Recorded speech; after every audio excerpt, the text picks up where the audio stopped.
IPEA aponta a inflação mais alta para famílias mais pobres. Deixada de lado por Bolsonaro, o projeto de lei Assis Carvalho pode diminuir crise no campo e ajudar a produção de alimentos da agricultura familiar. E mais, centenário de Paulo Freire é inspiração para comemoração, homenagem e exposição virtual sobre o educador. Fica com a gente! Eu sou Emília Bisotto e o programa Central do Brasil está começando agora!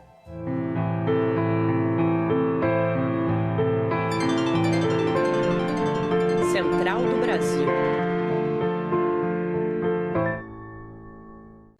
Se a educação sozinha não transforma a sociedade, sem ela, tampouco a sociedade muda.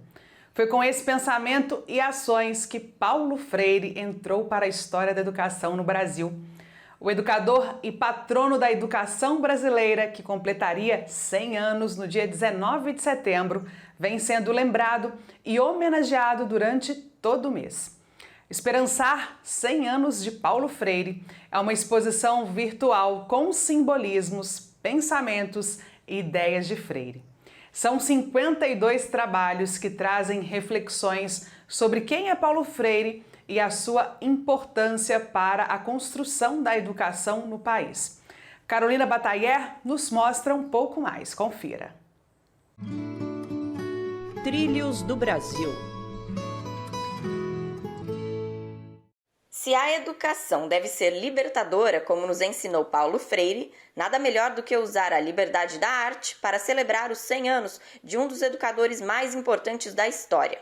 Com essa proposta, o Instituto Tricontinental de Pesquisa Social e parceiros organizaram a exposição de cartazes Esperançar, 100 anos de Paulo Freire, com obras que podem ser acessadas online e baixadas livremente. A designer Ingrid Neves participou do processo de curadoria e conta um pouco mais sobre os trabalhos recebidos.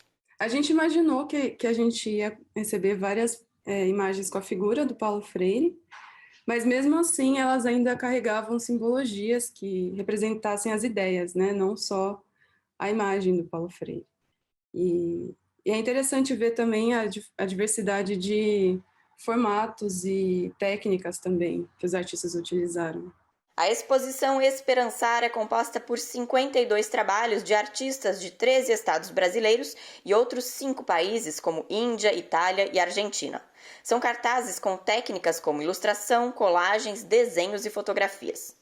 O artista e educador social D.S. Lima participa com um cartaz e, além de colaborar com a exposição, ele também aplica os ensinamentos de Paulo Freire em seus trabalhos como muralista, compreendendo que a arte deve ser acessível a todas as pessoas.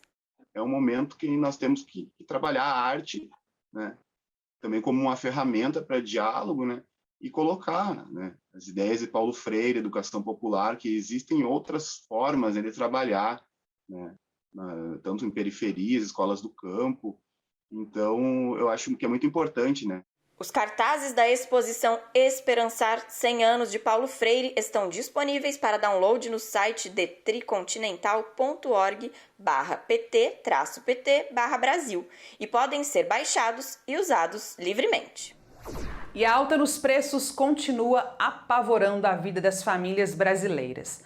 A inflação, que segue em disparada, permanece pesando mais no bolso dos mais pobres. Uma análise divulgada ontem, dia 15 de setembro, pelo Instituto de Pesquisa Econômica Aplicada, apontou alta de 0,91% para famílias com poder aquisitivo menor. Para as famílias com rendimentos maiores, a variação foi mais amena, de 0,78%. As famílias com renda salarial de até R$ 1.808 sentiram com mais impacto o aumento no preço dos alimentos básicos de consumo diário. Proteínas animais, como frango, por exemplo, teve alta de 4,5%. Medo é o sentimento que norteia o momento. Veja a reportagem de Nayal Tawani. Nacional.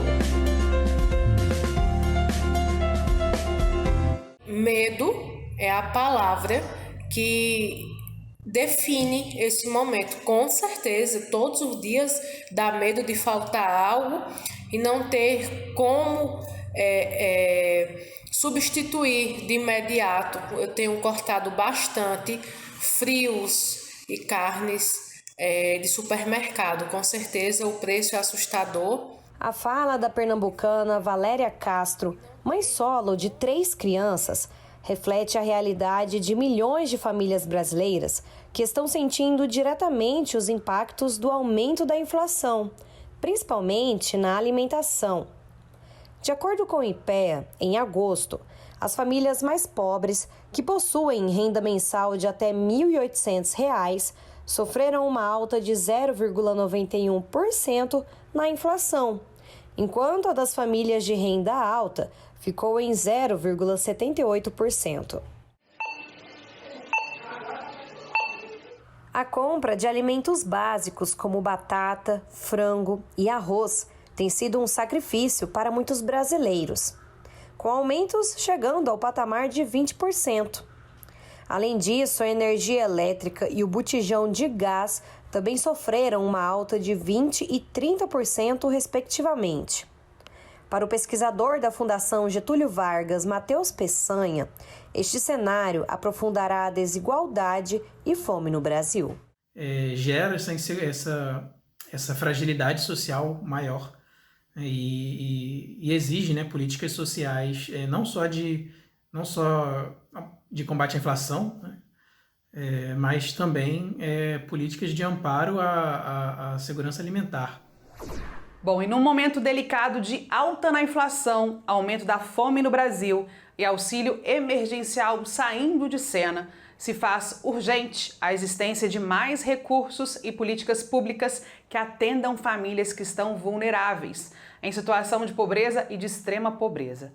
A Lei Assis Carvalho, aprovada pelo Senado no dia 25 de agosto, prevê medidas de socorro a agricultores familiares afetados pela pandemia Covid-19. Aprovada também pela Câmara, o projeto de lei deve ir à aprovação presidencial, devendo ser adotadas até o dia 31 de dezembro de 2022, até ano que vem. Nesse sentido, o integrante do Movimento de Pequenos Agricultores, Leomárcio Araújo, fala sobre a alta nos alimentos, a importância da aprovação final da Lei Assis Carvalho e a importância também do fortalecimento da agricultura familiar local.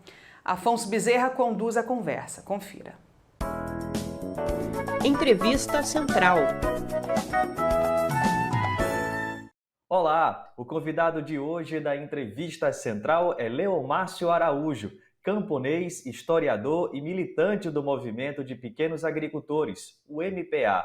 Nós vamos tratar aqui do que está por trás do aumento do preço dos alimentos e a pressão dos movimentos populares pela aprovação da Lei Assis Carvalho II, que prevê um auxílio financeiro à agricultura familiar camponesa. Bem-vindo, Leomárcio.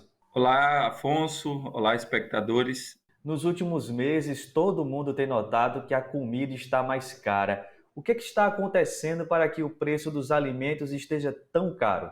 Primeiro, é a redução da produção de alimentos tradicionais em função da expansão da soja e milho, né? Então, essa expansão automaticamente reduz o cultivo do feijão, do arroz, da mandioca, etc. Um segundo ponto é a falta de política que dê sustentação à produção de alimentos, né? Então, num primeiro momento da pandemia, os agricultores pisaram no freio da produção por questões óbvias, né? Toda a recomendação, os isolamentos, etc. E não devidamente retomada, né? Gerando, portanto, a falta de alguns produtos, de produção desses produtos, né? Então, a inexistência de política para a produção de alimentos contribui muito para essa redução. Um terceiro elemento é a perda de produção em função dos eventos climáticos, né, extremos. Qual a contribuição da agricultura familiar camponesa para o abastecimento de alimentos saudáveis na mesa da população, Leomárcio? A agricultura familiar brasileira, né, ela tem contribuído enormemente, primeiro na diversidade, né? Ou seja, de garantir um prato rico, no sentido da diversidade, eu diria numa dimensão nutritiva, que a gente pode chamar como verdadeiro alimento, né? Não só como algo que preenche o espaço, mas que alimenta de verdade. Então, essa é uma primeira. A segunda é que a agricultura familiar ela é dispersa pelo Brasil, né? Eu diria. Então, a gente tem condição de oferecer nas localidades, desde o espaço mais próximo aos espaços de cultivo, oferecer o alimento. Então, isso indica em redução de preços de deslocamento, de grandes logísticas, e também de ter alimentos mais frescos, né? Eu diria, mais próprios para o consumo. Então, são questões assim bem práticas que a agricultura familiar contribui para essa alimentação saudável, para essa alimentação adequada. Na última segunda-feira, dia 13, diversos movimentos, entre eles o MPA, assinaram uma carta cobrando a sanção do presidente da República da Lei Assis Carvalho II. Qual a proposta desta lei?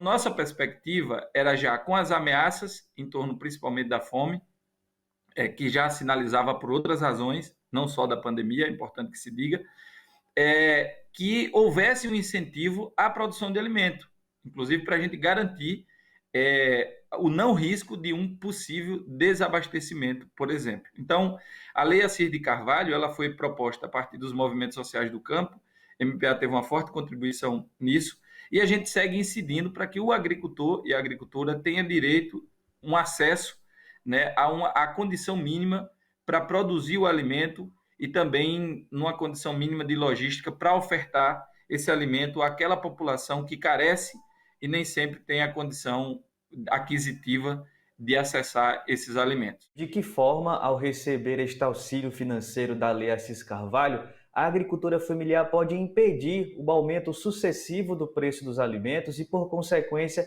evitar a insegurança alimentar? Na medida que o pequeno agricultor ele tem acesso ao crédito para produzir, ele vai recorrer aos mercados locais para adquirir também os seus insumos e produtos para incidir no seu processo de produção. Então, ele já faz girar uma dinâmica econômica local que é importante não só para o homem e a mulher do campo. Isso é importante que se diga, né?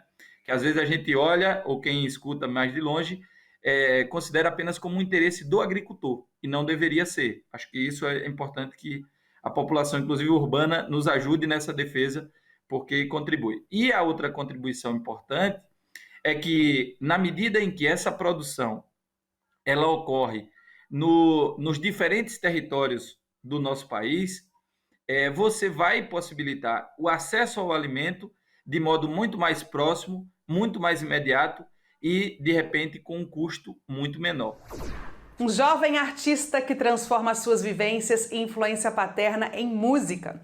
Filho do cantor, compositor, instrumentista e ator mineiro Sérgio Pererê, Imanihani cresceu em meio às artes.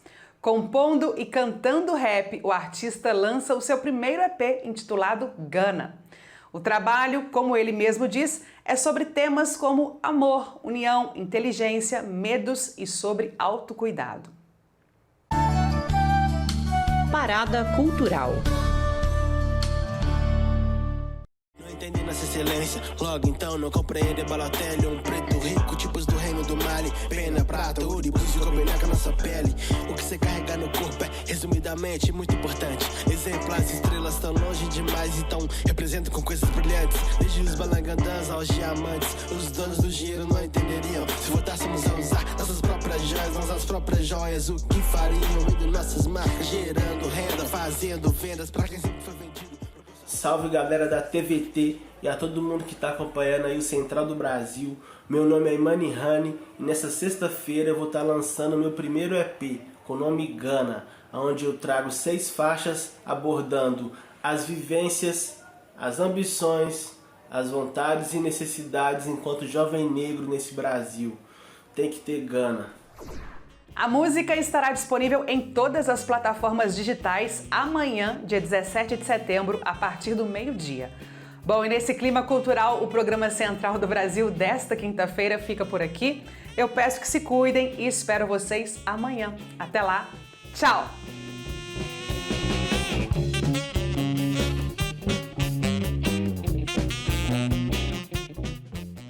Central do Brasil, a rede de comunicação dos movimentos populares.